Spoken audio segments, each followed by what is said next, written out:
देखो पांडे, मैंने सख्त लहजे में कहा। तुम अच्छी तरह मुझे जानते हो, मैं जो कुछ कहता हूँ इस पर अमल भी करता हूँ।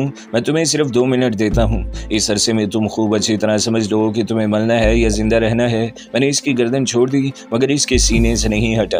अचानक मुझे उर्मिला का ख्याल आया। वो न जाने किस वक्त कमरे से निकल गई थी। एकदम मुझे खतरे का एहसास हुआ मगर इस वक्त तक बहुत देर हो चुकी थी।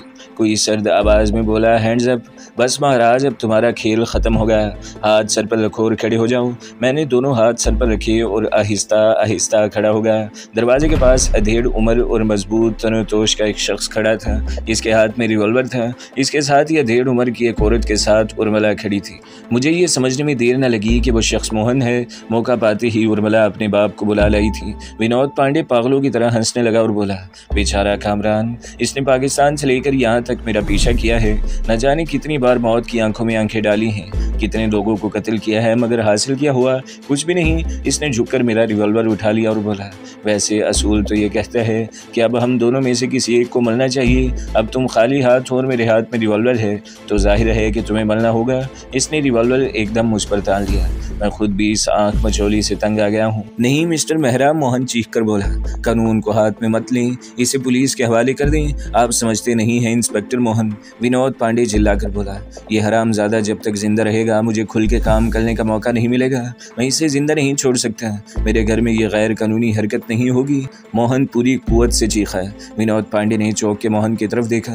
बस वही लम्हा था जब वो मेरी तरफ से गाफिल हो गया। मैंने बिजली की सी तेजी से उछल के इसके रिवॉल्वर वाले हाथ पर जोरदार किक रसीद की और साथ ही घूम के जोरदार राउंड किक मारी। फिर इससे पहले कि वो संभलता मैंने इसे मोहन पर धकेल दिया। वो दोनों उलझे हुए फर्श पे गिरे। अचानक एक फायर हुआ। गोली मेरे कान के पास से गुजरती हुई दीवार में पेवस्त हो गई। हैंड्स अप, कोई लड़की चीख कर बोली और रिवॉल्वर ताने हुए कमरे में आ गई। वो उर्मिला से मुशाबे थी और यकीनी तौर पर इसकी बहन थी। अगर इसका निशाना अच्छा होता तो मेरी खोपड़ी के परखचे उड़ जाते। अपनी जगह से हरकत मत करना महाराज, वरना मेरा निशाना इतना ख़राब भी नहीं है, वो डपट कर बोली। विनोद पांडे जल्दी से उठकर खड़ा हो गया और दोबारा फर्श पे गिरा हुआ रिवॉल्वर उठाते हुए लड़की से बोला, thank you baby, thank you very much. आज मैं कामरान का किस्सा हमेशा के लिए ख़त्म कर दूंगा। इसे जितना जीना था जी लिया। इसने एक मरतबा फिर मुझ पर रिवॉल्वर तान लिया। वो मेरे घर में क्या कर रहा है? उर्मिला की माँ बिड़बिड़ा कर बोली, हे भगवान, मैं पागल हो जाऊंगी और इसे जिंदा छोड़ दिया तो ये मुझे पागल कर देगा।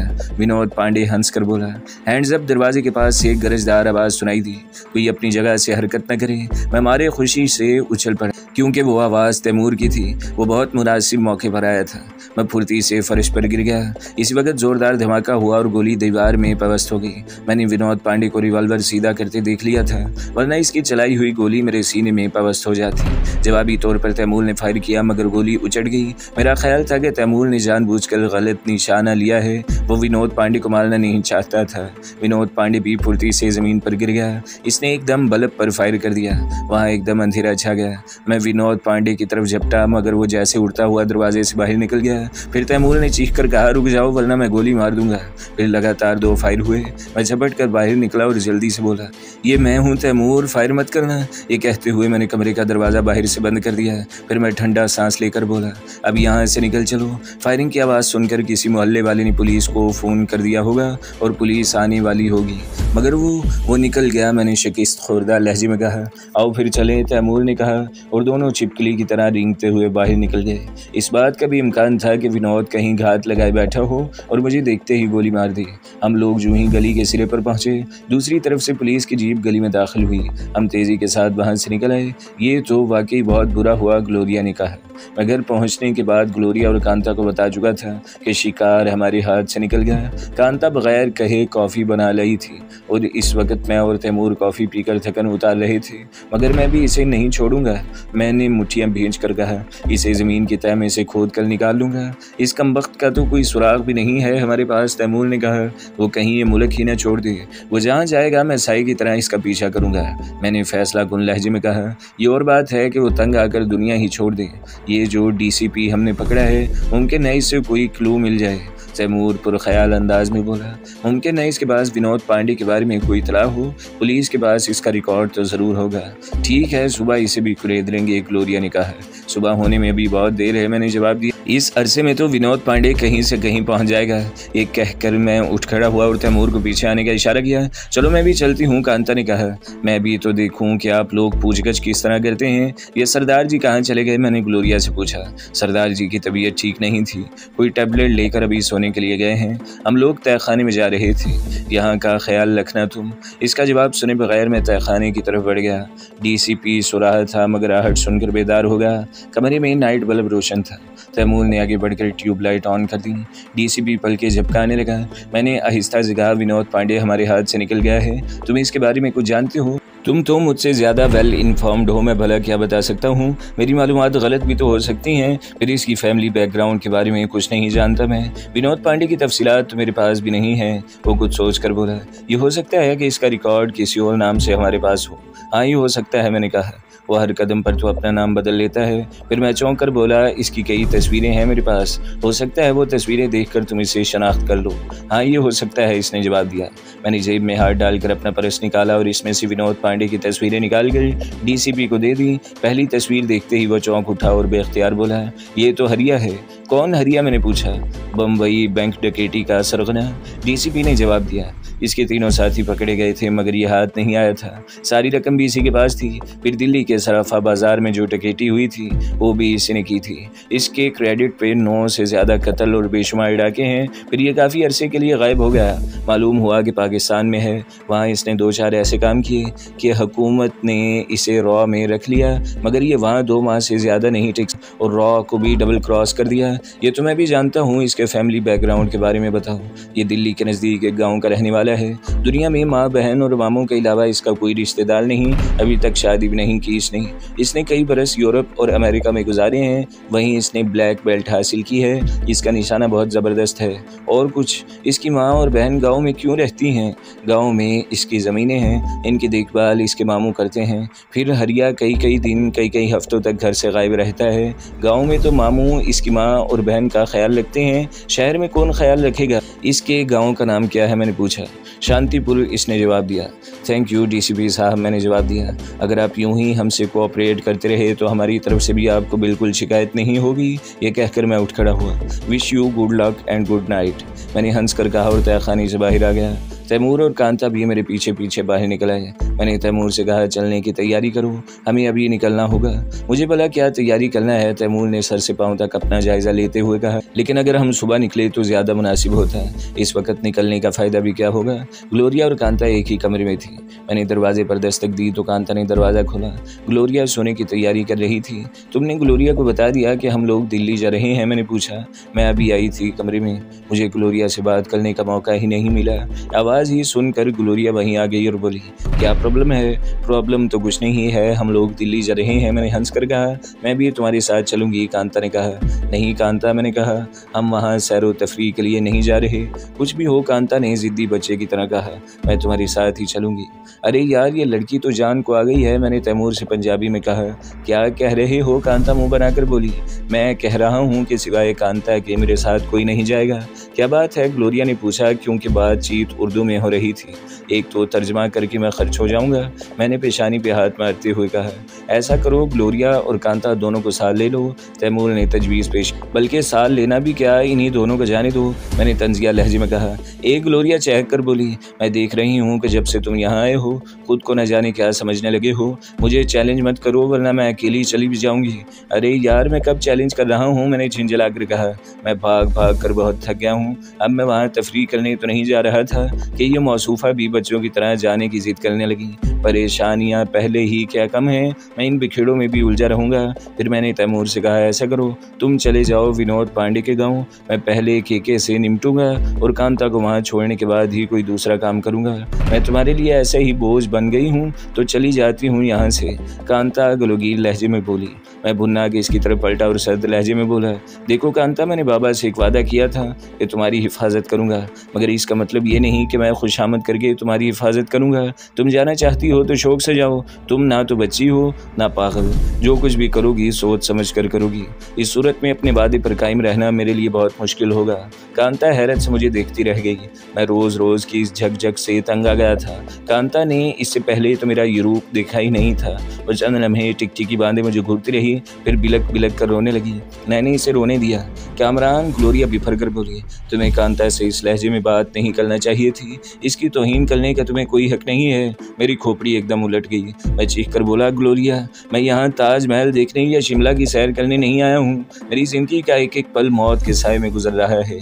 मैं ये फजूलियात अफोर्ड नहीं कर सकता। अब किसी ऐसे ऑपरेशन पे जहाँ जान जाने का खतरा हो, मैं इसे कैसे ले जा सकता हूँ? इसकी खोपड़ी में तो अकल नाम की कोई चीज़ नहीं है, मगर तुम तो बाज़ैम खुद करात हो, इसे समझा नहीं सकती। कांता ने रोते रोते सर उठाया। इसकी आंखों में हसरत, यास, गुस्सा सभी कुछ था। वो चंद लम्हे तक मुझे तकती रही, फिर खुद कलामी के अंदाज में बोली, ठीक है, मैं आज ही चाचा जी के पास चली जाऊंगी, फिर वो मेरे साथ जैसा भी सलूक करें। मैंने इसकी बात का कोई जवाब। वो उठी और पैर पटकती हुई अपने कमरे में चली गई। इसके जाने के बाद तैमूर ने तवील सांस लेकर कहा, ये तुमने अच्छा नहीं किया। अरे यार, तो क्या करूं? इसे सर पर बिठाऊं या सब कुछ छोड़ छाड़ कर इसके नाज नखरे उठाता रहूं?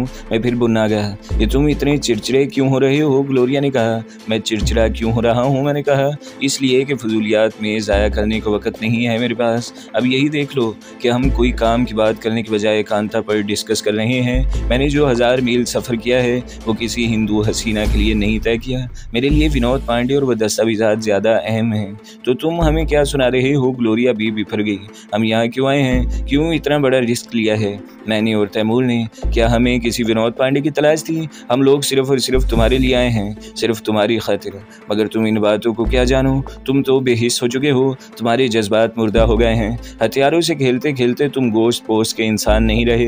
अरे अरे ग्लोरिया, तैमूर हंस कर बोला, तुम ऐसी बातें कब से करने लगी? इसे बोलने दो तैमूर। मैंने भी हंस कर कहा, इसके दिल की भड़ास निकल जाए तो अच्छा है। अचानक कमरे से कांता निकली तो इसे देखकर मैं हैरान रह। इसके हाथ में बाबा वाला बक्स था और कंधे से एक बैग लटक रहा था। ग्लोरिया जल्दी से खड़ी हो गई। कांता, कहाँ जा रही हो तुम? इतनी बड़ी दुनिया में कहीं तो जगह मिल ही जाएगी मुझे, कांता ने सिसकी लेकर कहा। अच्छा, ख़त्म करो ये, मैंने कहा। कहीं नहीं जाओगे तुम? ग्लोरिया ने आगे बढ़कर इसके हाथ से बक्स और बैग ले लिया। कामरान, तुमने मेरी बात तो पूरी सुनी ही नहीं थी, तैमूर ने कहा। मैं कह रहा था कि हम कांता और ग्लोरिया दोनों को साथ ले चलते हैं। ये लोग अपनी हिफाजत खुद कर सकती हैं, हम पर किसी किस्म का बोझ नहीं बनेगी। मेरा ख्याल है कि हम कल सुबह यहाँ से निकलेंगे, तैमूर ने कहा।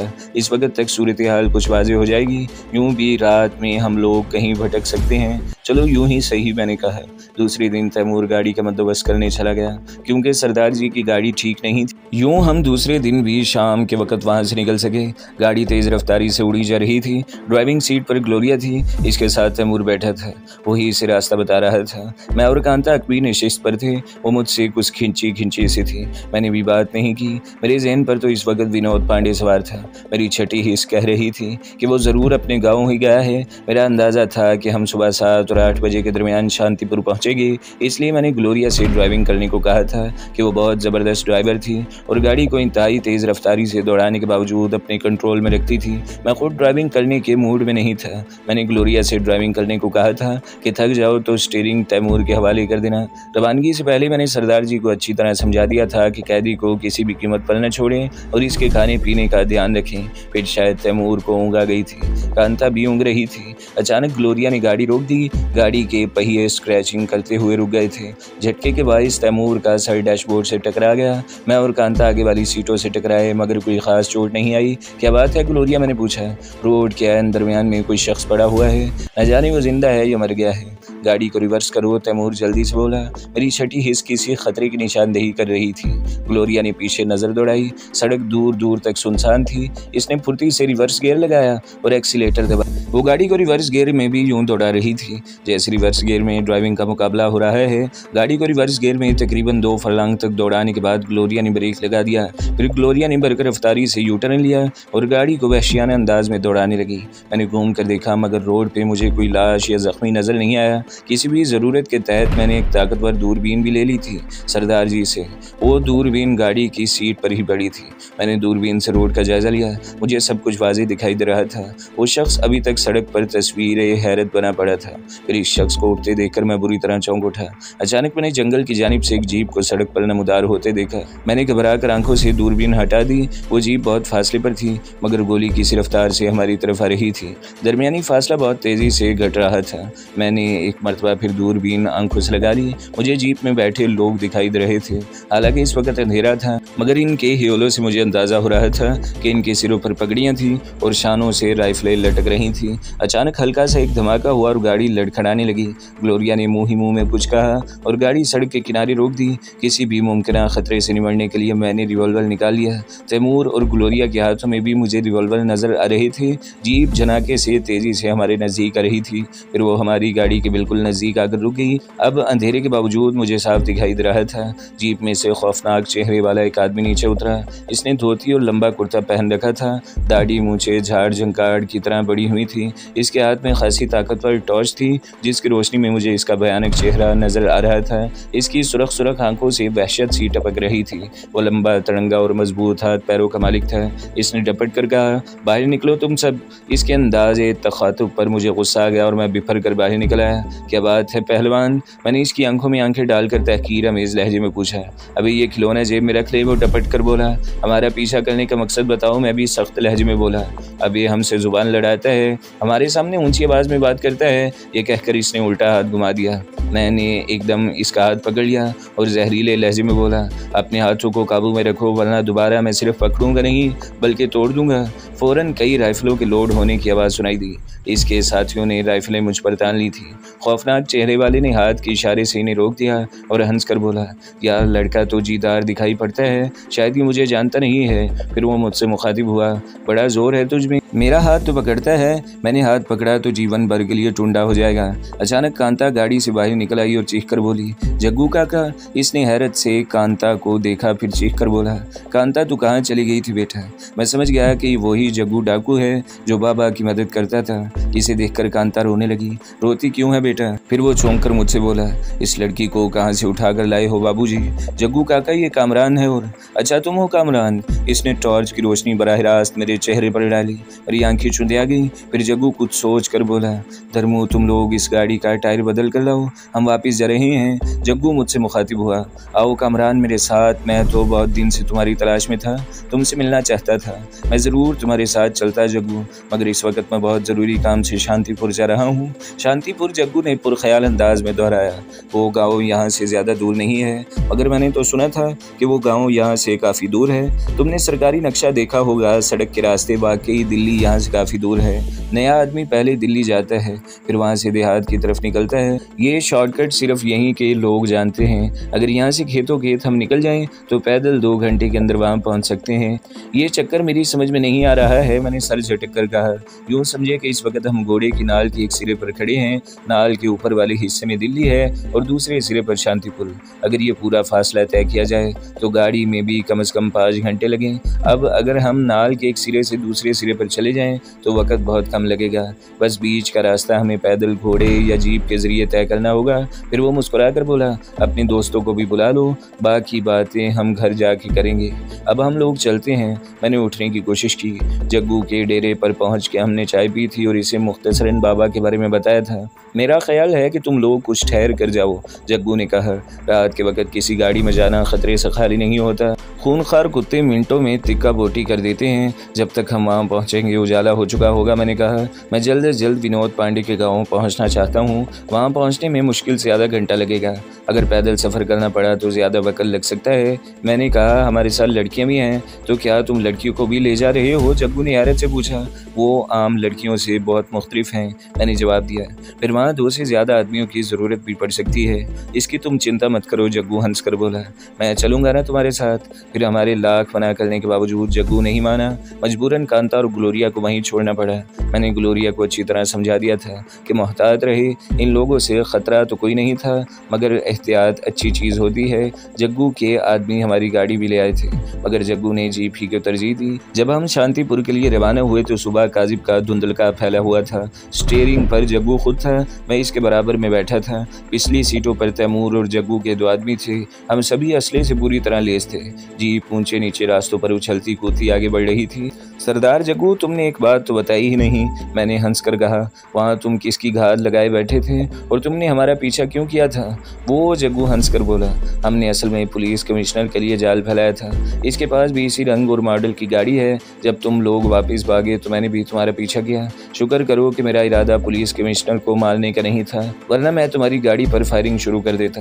वो चलते चलते बाएं तरफ मुड़ा और कुछ दूर जाने के बाद इसने जीप रोक दी। इसने इर्द गिर्द का जायजा लिया, फिर जीप से नीचे उतर गया। मैं भी नीचे उतर गया। हवा में सौंधी सौंधी मिट्टी की खुशबू रची हुई थी। उस दिन शदीद सर्दी थी और इतनी कोहर थी कि फिजा धुआं धुआं हो रही थी। मैंने 2-4 गहरे गहरे सांस लिए और इर्द गिर्द का जायजा लिया। गाँव में जिंदगी बेदार हो चुकी थी। शंभो जग्गू ने एक आदमी को मुखातिब किया, तुम यहाँ जीप के पास ठहरो और अपनी आंखें और कान खुले रखना। ये कहकर वो आगे बढ़ गया। विनोद पांडे के घर का पता पूछ किसी से मैंने कहा, मेरे साथ चले आओ। जग्गू ने जवाब दिया और तेज कदमों से एक सिमत में बढ़ गया। थोड़ी देर बाद वो सुर्ख ईंटों के एक 2 मंजिला मकान के सामने पहुंचकर रुक गया। इसने चंद लम्हे कुछ सोचा, फिर लोहे के बड़े से फाटक पर दस्तक देने लगा। फौरन ही दरवाज़ा खुला और एक आदमी बाहर निकला है।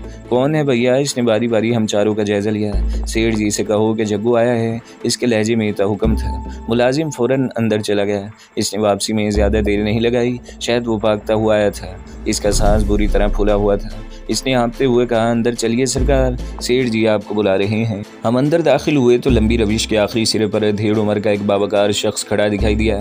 इसने सर्दी से बचने के लिए स्वेटर पहन रखा था और जिस्म के कुछ हिस्से पर खूबसूरत ऊनी शाल थी। हमें देखते ही वो हमारी तरफ लपका और बुलंद आवाज़ में बोला, आओ जग्गू, इस दफ़ा बहुत दिनों बाद आए। वो ये कहता हुआ जग्गू से लिपट गया। तुम ठीक तो हो? भगवान की कृपा है सेठ जी, जग्गू ने जवाब दिया। फिर मेरी तरफ इशारा करते हुए बोला, ये मेरे दोस्त मनोहर लाल हैं, CIA के बहुत बड़े अफसर हैं। मैं इन्हीं के काम की वजह से यहाँ आया हूँ।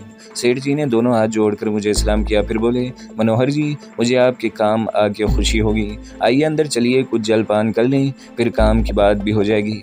जग्गू ने अपने साथी और तैमूर का तारुफ नहीं करवाया था, इसलिए सेठ ने इनकी तरफ मुतलक तवज्जो न दी। शायद वो इन दोनों को जग्गू का मुलाजिम समझ रहा था।